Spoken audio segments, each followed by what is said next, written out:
الفيديو ده للشباب بس هنتكلم في تفاصيل حساسة، يا ريت توطي الصوت او تلبس هاند فري عشان ابوك ما يعرفش احنا بنتكلم عن ايه. السلام عليكم، انا مصطفى وائل، وكل الناس بما فيهم انا وانت عندنا عقد نقص او انسكيورتيز او عيوب فينا مش قادرين نتقبلها، حاجات بتخلينا نتضايق لما نبص في المرايه، او ممكن نفكر فيها بالليل قبل ما ننام، او ممكن تخلينا ندخل في اكتئاب. حاسس اني افورت شويه، بس في ناس بيحصل معاها كده فعلا. النهارده هنتكلم بصراحه تامه عن اهم 8 عقد نقص عند الشباب بتدمر ثقتهم في نفسهم وازاي تقدر تتعامل معاها. اول عقده واشهر عقده واكتر عقده بيجي عليها رسائل هي الطول، او تحديدا القصر. وانا مش هضحك عليك واقول لك الطول مش بيفرق، لا طبعا الطول بيفرق في ادائك الرياضي، في معامله بعض الناس، في اعجاب الطرف الاخر، وفي غيرها من جوانب الحياه. بس المشكله اللي بشوفها عند اغلب الشباب هي انه بيدي الموضوع اكبر من حجمه، لا بيديله اضعاف حجمه الحقيقي، ويحس ان مفيش اي حاجه يقدر يعملها تفيده ما دام ربنا ما رزقوش بجينات الطول. والموضوع بيوصل ان في شباب طولهم 180 سم واكتر ومركزين مع الموضوع، والسبب بوست واحده كاتباه انها عايزه شاب طوله 190 سم. مبدئيا لو طولك 170 وفوق فانت مش المفروض تشغل بالك اصلا بالموضوع. طولك متوسط او اعلى من المتوسط، وسبب فشلك في الحياه وفي العلاقات مش انك قصير، لانك مش قصير. دور على شماعه ثانيه، ممكن حجم مناخيرك مثلا. بس لو طولك اقل من كده انت قصير، ولكن ده مش معناه انك قليل. الراجل عباره عن باكج مكونه من عوامل كتير، لو عندك مشكله في عامل منهم ما تقدرش تتحكم فيه، فقدامك عوامل تانية ممكن تتحكم فيها، سواء في الشخصيه او الكاريزما او الاسلوب او في المظهر او الوش او الجسم. اشتغل على اللي تقدر تغيره ومالكش دعوه باللي مالكش تحكم فيه. وانا مش عايزك تركز مع الموضوع لدرجه ان كل لبسك يبقى الهدف منه انك تبان اطول، بس في نفس الوقت مش عايزك تلبس لبس يبينك اقصر. يعني بلاش اوفر سايز، بلاش بنطلونات ساقطه، بلاش هدوم مش على مقاسك، بلاش كوتشيات فلات بزياده، بلاش تيشيرتات مقلمه بالعرض، وطبعا بلاش تأتب وانت واقف او تبص في الارض. ركز على الغوامق اكتر شويه، وحاول ما تعملش كونتراست كبير بين القطع اللي انت لابسها. مش عايزك تنشغل بالموضوع اكتر من اللازم، بس برضه ما تاثرش نفسك بنفسك. ولعلمك متوسط طول الستات في مصر تقريبا 158 سم، بس انت اللي مركز مع البنات اللي اطول منك بس، اللي هم 10 او 20% بالكتير من البنات.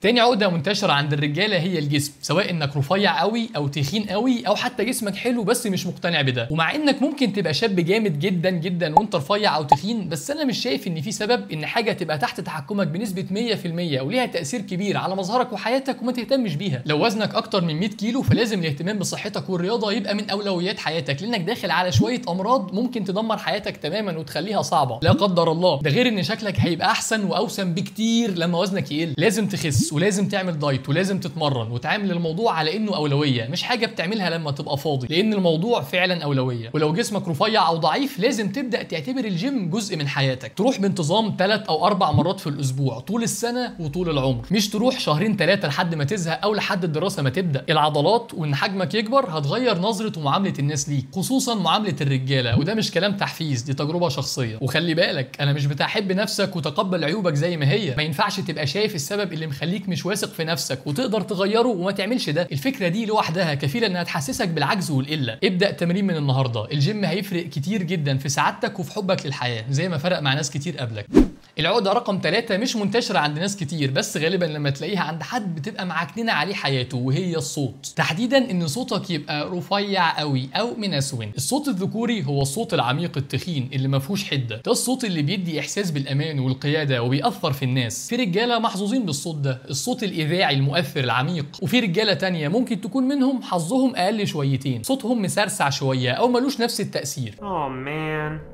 I wish I had a deeper voice so all the dames would be attracted to me. لو انت واحد من الرجاله دي فلازم تحاول تغير صوتك. انا عارف انك مش هتقلب مورجان فريمان، بس ده مش معناه انك ما تحاولش تتحسن شويه. ابدا بانك تتنفس من بطنك وتحاول تتكلم بهدوء اكتر، وتوطي تون صوتك وتتكلم في الوقت المناسب. ما تنفعلش بزياده ولا تزعق مره واحده ولا تتكلم بسرعه كأن في حد بيجري وراك، لان كل ده بيخلي صوتك مسرسع اكتر.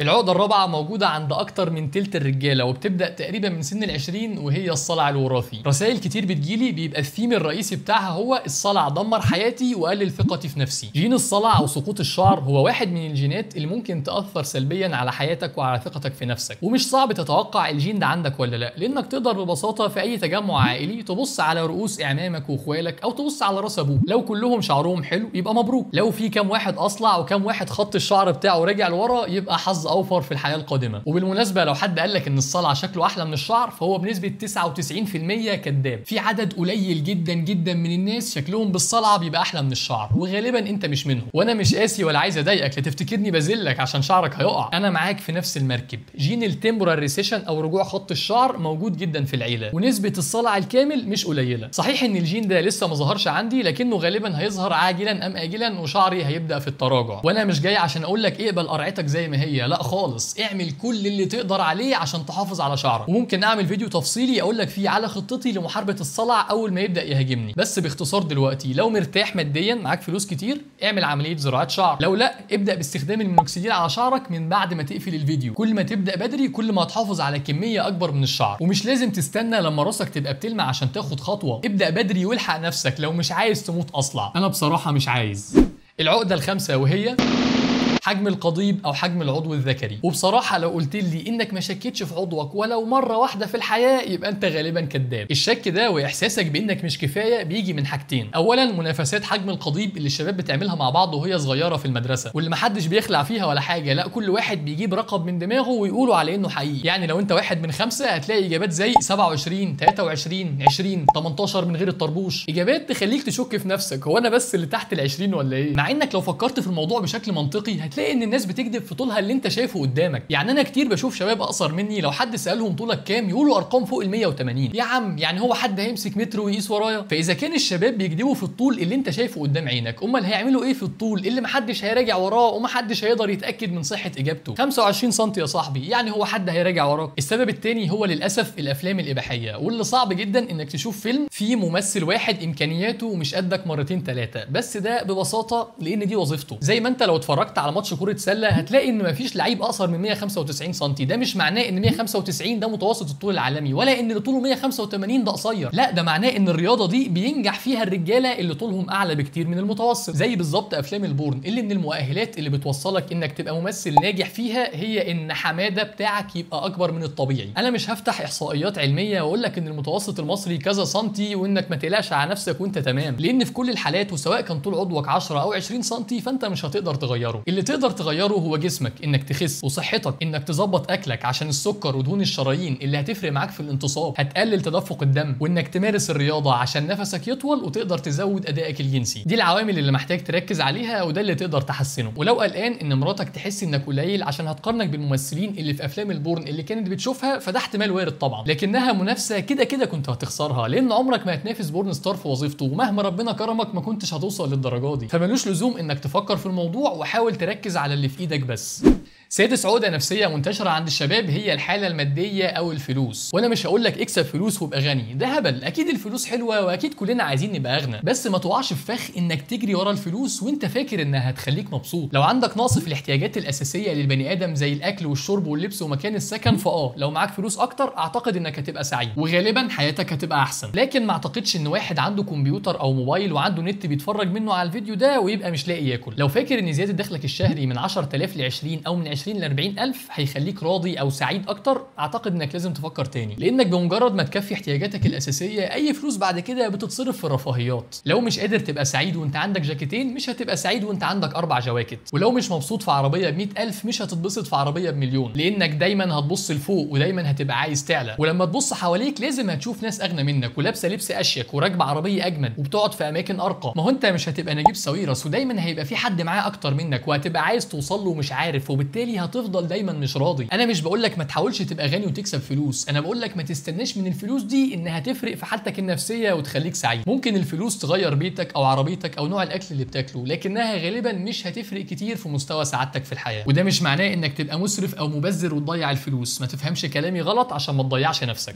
العقده السابعه موجوده اكتر في السن الصغير وهي حب الشباب، ومش بس حب الشباب لا كمان اثار حب الشباب اللي بتقعد بعد ما تتعالج منه. ولو قلت لك انها مش بتفرق ابقى 100% بضحك عليك، لان اكيد شكلك من غير حبوب احسن بكتير من شكلك بحبوب. بس اللي بيضايقني فعلا هو ان اشوف شاب صغير سنه 17 او 18 سنه وبيتعامل مع المشكله على انها امر واقع، مع ان الصح هو انك تحاول تحلها. طبعا الحل المثالي لو معاك فلوس هو انك تروح لدكتور جلديه متخصص يديك علاج مناسب ليك، بس لو ما تقدرش تعمل ده ممكن نبقى نعمل فيديو ان شاء الله بيتكلم بالتفصيل عن حب الشباب، والعلاج المناسب للحالات العامه المنتشره عند عامه الشعب، مش الحالات الخاصه اللي محتاجه دكتور متخصص. وطبعا ما تنساش تلتزم بروتين للاهتمام ببشرتك زي اللي اتكلمنا عنه في الفيديو ده، واللي هتلاقي اللينك بتاعه تحت في الوصف. العقدة أو الانسكيورتي رقم 8 هي الشكل، وتحديدا وسامة الوش. النقطة دي فيها تفاصيل كتير، يعني في حد مشكلته إن مناخيره كبيرة، حد عنده حول في عينه، حد ودانه مطرطقة، اسمها مطرطقة مش كده؟ حد أسنانه بايظة، حد وشه مدور أو فكه متراجع. كل واحد عنده المشاكل بتاعته اللي بتخليه يتضايق لما يبص في المراية، بس الهدف دايما هو حاجتين: تغيير أي حاجة تقدر تغيرها، وتقبل أي حاجة مالكش تحكم فيها. ممكن الموضوع يكون صعب، بس لو ما عملتش كل النصايح الموجودة في فيديو ازاي تبقى أوسم ممكن تشوفه من هنا، فما اعتقدش إنك تقدر تقول على نفسك مش وسيم، لان في احتمال مش صغير انك تطلع كسلان. شوف الفيديو من هنا لو مهتم بالموضوع، وما تنساش تعمل لايك وسبسكرايب. شكرا لحسن استماعكم، سلام عليكم.